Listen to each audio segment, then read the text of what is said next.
शहबाज शरीफ पाकिस्तान के 24वें वज़ीर-ए-आज़म मुंतखब कौमी असम्बली इजलास में स्पीकर अयाज सादिक ने कायद ईवान के लिए होने वाली राय दही के नताइज का ऐलान करते हुए बताया है कि शहबाज शरीफ ने 201 अरकान की हमायत हासिल की। JUIF ने कायद ईवान के इंतखाब का बाइकआउट किया और वोटिंग के दौरान ईवान से बाहर चले गए, जबकि अख्तर मिंगल मौजूद तो रहे लेकिन किसी को वोट नहीं दिया। वोटिंग के नतीजे में मुस्लिम लीग नून और इत्तेहादी जमातों के मुश्तरका उम्मीदवार शहबाज शरीफ कायद ईवान मुंतखब हो गए। इन्हें 201 वोट मिले, जबकि सुन्नी इत्तेहाद कौंसिल के उम्मीदवार उमर अयूब ने 92 वोट हासिल किए। नताइज का ऐलान होने के बाद शहबाज शरीफ, नवाज शरीफ और आसिफ अली जरदारी से जाकर गले मिले। मुस्लिम लीग नून, पीपल्स पार्टी, MQM, बलूचिस्तान अवामी पार्टी, इस्तेहकाम पाकिस्तान पार्टी, मुस्लिम लीग काफ ने शहबाज शरीफ की हमायत की।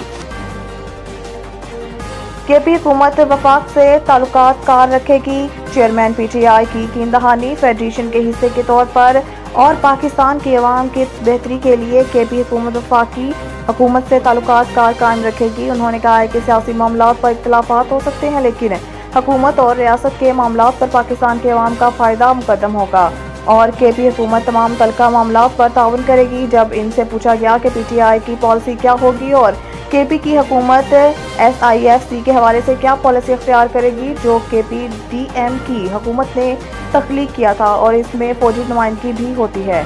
गौहर खान ने कहा है कि PTI और इसकी हुकूमत लास्ट वन कौंसिल को मानेगी और जब जरूरत होगी ताउन भी करेगी। बल्दियाती निज़ाम से मुताल्लिक MQM और नून लीग का मुआहिदा शायद पंजाब के लिए होगा। मीडिया से गुफ्तगू करते हुए वज़ीर आला सिंध मुराद अली शाह ने कहा है कि सिंध में पहले ही बाख्तियार बल्दियाती हुकूमतें मौजूद हैं, जबकि पंजाब में सिरे से बल्दियाती हुकूमतें मौजूद ही नहीं हैं। उन्होंने मज़ीद कहा है कि बल्दियाती हुकूमतों को मज़ीद बेहतर बनाना हुआ तो सिंध हुकूमत तो खुद ये काम करेगी। दूसरी जानिब मुस्लिम लीग नून और MQM पाकिस्तान के दरमियान आइन के आर्टिकल 140 में तरमीम पर इत्तफाक हो गया है, जिसके मुताबिक आर्टिकल 140 के तहत सूबों को दिए जाने वाले फंड्स जिले हुकूमतों को जाएंगे। चेयरमैन पीपल्स पार्टी बिलावल भुट्टो जरदारी से जब इस हवाले से सवाल पूछा गया तो इसका कहना था कि जहां हमारा नून लीग के साथ मुआहिदा नहीं हुआ, इधर MQM को अकोमोडेट किया जा सकता है। PTI इंट्रा पार्टी इंतखाबात अली अमीन PTI खैबर पख्तूनख्वा के सदर मुंतखब ज़ेरे आला खैबर पख्तूनख्वा अली अमीन खान गंडापुर बिला मुकाबला PTI खैबर पख्तूनख्वा के सदर मुंतखब हो गए। सूबा इलेक्शन कमिश्नर काजी अनवर एडवोकेट ने ऐलान किया है कि अली अमीन गंडापुर का पैनल बिला मुकाबला मुंतखब हो गया। नूरुल हक काजी सीनियर नायब सदर, अरबाब जहानदार खान नायब सदर, Ali Asghar Khan general secretary, Irfan Saleem additional general secretary, Fakhar Zaman deputy general secretary मुंतखब हो गए। Chief federal election commissioner Pakistan Tehreek Insaf Rauf Hasan ने इस्लामाबाद में प्रेस कॉन्फ्रेंस करते हुए बताया कि बलूचिस्तान में इंट्रा पार्टी इलेक्शन के नताइज आज आ जाएंगे। बलूचिस्तान में अमीन खान जोगिज़ई पैनल, दाऊद शाह पैनल और मनीर अहमद बलोच पैनल के दरमियान मुकाबला है।